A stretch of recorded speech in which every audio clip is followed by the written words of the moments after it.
Libros del Corazón se complace en presentarte la novela El escandaloso secreto de un lobo. Cuarta entrega de la serie Engaños y perversiones, de Evelyn Jones. Prólogo. Diciembre de 1804. El barco se tambaleó sobre el mar agitado, como si fuera el juguete de un niño. Era un día oscuro. El cielo gris plomizo de la mañana se había oscurecido con el paso de las horas, y amenazaba con abrirse en cualquier momento y llover a cántaros. El viento feroz ya había dificultado el viaje, pero parecía que cuanto más se acercaban a su destino, más difícil se hacía. Lady Marion Bellingham se preguntó si sería un presagio. El cielo estaba casi negro por la tormenta que se avecinaba, y el viento azotaba con furia las velas, rompiéndolas con tal fuerza que parecía imposible que el barco entero no se fuera abajo.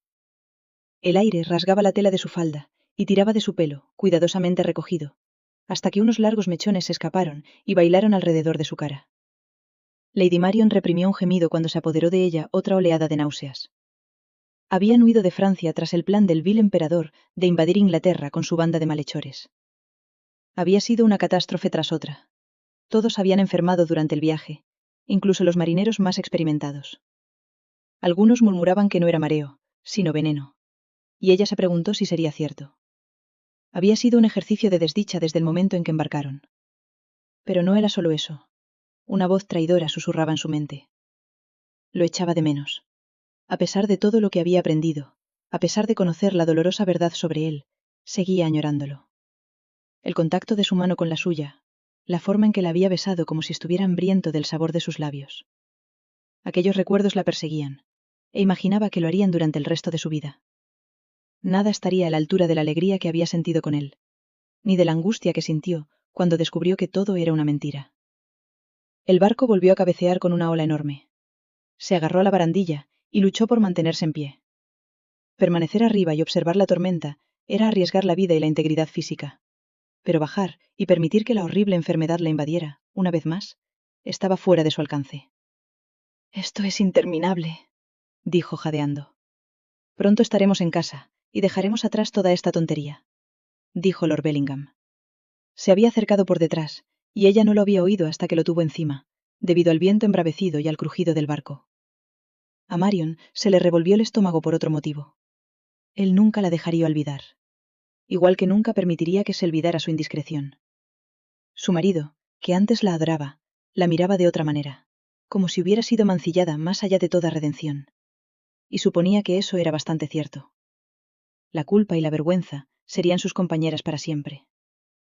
Nada la avergonzaba más que saber que volvería, corriendo con su amante a la menor provocación, si supiera que él la aceptaría. «¿Dónde está Patrick?», preguntó. Su hijo era el único tema de conversación que no provocaba tensiones entre ellos. Había poco más de lo que hablar. Él la despreciaba, como debía ser. «Está abajo, sufriendo por el mareo.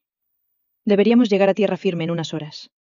Una vez que lleguemos, todo será mejor», respondió con rigidez. «Debería ir a ver cómo está», comentó ella. Él se burló.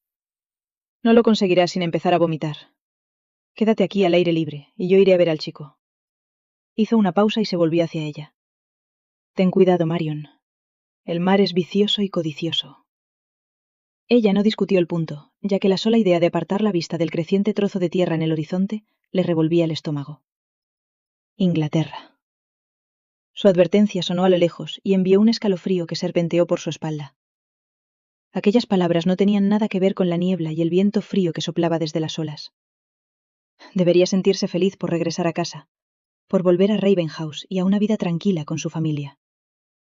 El hecho de que Fenton fuera lo bastante indulgente como hombre como para volver a contar con ella era un testimonio de su carácter. Ciertamente había rencor entre ellos, y la habría, tal vez, para siempre. Pero él no la había denunciado. No se había divorciado de ella ni la había dejado en la ruina en París. Estaba en su derecho de pedir el divorcio a la Cámara de los Lores y a la Iglesia, y abandonarla a su considerable vergüenza. Pero no lo había hecho. A pesar del dolor que podía ver tan claramente en él, se había limitado a decir que volverían juntos a Inglaterra y dejarían atrás su breve locura. Debería estar agradecida. Pero solo podía pensar en Philip, el hombre por el que casi lo había tirado todo por la borda. Incluso en ese momento, con su hijo bajo cubierta y su marido cuidándolo, volviendo a su vida como miembro de la alta sociedad británica, lo tiraría todo por la borda si él lo quisiera. Pero la horrible verdad de la traición de Philip era innegable. Lo había amado, y él la había utilizado.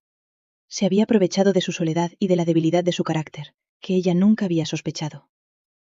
Su único interés había sido tener acceso a los papeles de su marido, averiguar con precisión lo que sabía sobre los movimientos de los operativos británicos que trabajaban en secreto en Francia. Fue una incauta y arriesgó todo lo que apreciaba, por un momento de pasión con un hombre en el que nunca podría confiar. De modo que, gracias a la misericordia de su marido, se le permitía volver a la vida que casi había destruido. El barco volvió a tambalearse, con tanta violencia que perdió el equilibrio y tuvo que agarrarse a la barandilla para no caer por la borda. Se levantó una ráfaga de viento especialmente violenta que rasgó las velas. Sonó un crujido ominoso, pero los gritos y las carreras frenéticas de los marineros encendieron de verdad su alarma. Patrick, Susurró, olvidando su sufrimiento e infelicidad. Tenía que llegar hasta su hijo y su marido. Luchó por ponerse en pie y se dirigió a las estrechas escaleras que conducían a la cubierta inferior. Cuando sus pies tocaron el suelo, el agua le llegaba a los tobillos. Se estaban hundiendo. El barco se hundiría y ellos con él. Apenas pensó en ello, lo vio. Fenton. Su marido salía corriendo de su camarote sujetando a Patrick. «Vuelve a subir esas escaleras y ve a uno de los botes», gritó. «¿Qué está pasando?», inquirió ella. «El mástil se ha roto, el barco zozobrará y se hundirá. Nuestra única oportunidad es llegar a uno de los botes. ¡Vamos, Marion, date prisa!», volvió a gritar él. Nunca le había levantado la voz. Siempre había sido tranquilo, razonable, y un bastión de fuerza y cordura en un mundo de locos. Sin embargo, ella podía ver el miedo en él. Podía ver que estaba aterrorizado.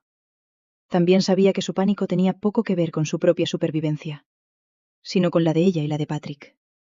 Incluso después de su traición, él seguía siendo desinteresado y perfecto. Ella no lo merecía. «Marion», gritó de nuevo, suplicante. «No puedo llevaros a los dos hasta esa cubierta. No me hagas elegir a cuál de los dos salvar». Aquellas palabras le hicieron ver la horrible realidad de su situación. Con un movimiento brusco de cabeza, se dio la vuelta y subió las escaleras hasta la cubierta principal. Fenton iba detrás de ella, y Patrick se aferraba a su cuerpo, con el terrible mareo que les había asolado desde que embarcaron en Calais. Entonces les pareció un suplicio, pero en ese momento, ante el verdadero peligro, parecía algo sin importancia. Una vez en cubierta, reinaba el caos. Los miembros de la tripulación corrían de un lado a otro, mientras el barco cabeceaba y se balanceaba, haciendo cada vez más agua. Ya estaba volcado sobre un lado de forma peligrosa. «¡Lady Bellingham!». El primer oficial corrió hacia ella. La agarró del brazo en una violación de la etiqueta, pero dadas las circunstancias, uno difícilmente podía aferrarse a las reglas de la sociedad. «Debe subir al bote». Ella lo hizo, aunque con dificultad. Inclinada a estribor como estaba, tuvo que saltar a la barca, con las faldas enredándose en sus piernas. Cuando levantó la vista, Fenton estaba trepando por la borda y subiendo también al bote. Levantó la mano para coger el cuerpo débil y casi sin vida de Patrick, cuando el barco volvió a cabecear de repente. Las cuerdas que sujetaban un extremo del bote se rompieron. Marion gritó, mientras se aferraba a los costados del barco. Su marido la alcanzó, agarrándola por las muñecas para sujetarla. «Tengo que soltar el bote», dijo el tripulante. «¡No!», gritó ella. Patrick seguía en el barco. El hombre hizo caso omiso de sus protestas, cortó las cuerdas que sujetaban el barco y lo lanzó contra las olas. El agua del mar estuvo a punto de inundar la embarcación, pero Fenton estaba allí, achicando agua con rapidez. Cada ola los alejaba más del barco, más lejos de su hijo, que aún permanecía allí con la tripulación del condenado navío. «¡Vuelvan! ¡Vuelvan a por él!». «Si estamos cerca del barco cuando se hunda, nos llevará con él», dijo Fenton, agarrándola de los brazos. «No me importa. Debes salvarle». «Debo salvarte a ti», insistió él, «y al niño que llevas en tu vientre». «No es tuyo», admitió ella. «Lo sé», indicó él. «Pondrán a Patrick en otro barco. Lo encontraremos pronto, Marion. Pero por ahora, por tu bien y el del hijo que vas a tener, debemos esperar aquí». Ella lloró de forma desgarradora. Era consciente de que él llevaba razón, tener que elegir, entre la seguridad de su hijo y la del bebé que todavía llevaba en su vientre, Era una posición en la que ninguna mujer debería verse jamás. El barco emitió un fuerte gemido, y empezó a romperse en pedazos, con las tablas quebrándose bajo la presión del agua que se precipitaba sobre él. Solo pasaron unos minutos hasta que desapareció por completo, tragado por el mar embravecido. «Dios me está castigando», murmuró ella, con la voz embronquecida por la histeria. «Dios me está castigando, y yo me lo merezco, pero él no. Por favor, querido señor, devuélveme a mi hijo. Devuélveme a mi hijo».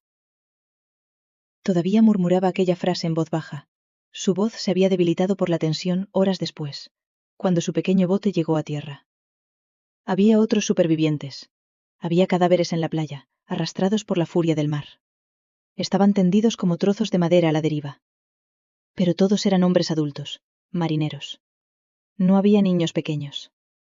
Patrick, el único hijo y heredero de Lord Bellingham del Raven House, había desaparecido, arrastrado por el mar vicioso y codicioso del que su marido le había advertido.